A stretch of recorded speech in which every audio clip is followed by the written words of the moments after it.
దెయ్యం కథ అర్ధరాత్రి అతిథి. మామిడిపల్లె అనే చిన్న గ్రామం. అక్కడి చివరిబయట ఉన్న పాత, పాడుబడ్డ ఇంటి గురించి గ్రామస్తులకు ఎప్పటినుంచో భయం. అర్ధరాత్రి ఆ ఇంటి దగ్గరగా వెళ్లేవాళ్లు విచిత్రంగా వినిపించే అడుగుల శబ్దాలు, మూలుగులు విని వణికిపోతారని అందరూ చెప్పుకునేవారు.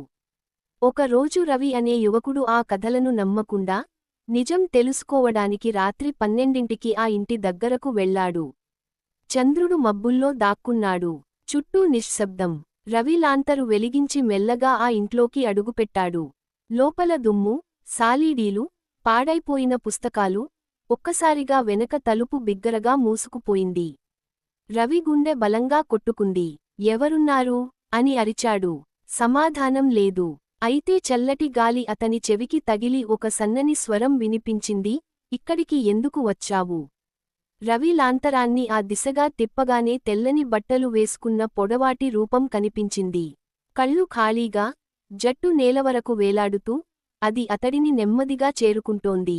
భయంతో రవి వెనక్కి పడిపోగా, బయట నుండి గ్రామస్తుల కేకలు వినిపించాయి. వారు వచ్చినంతలో ఆ రూపం ఒక్కసారిగా మాయమైపోయింది.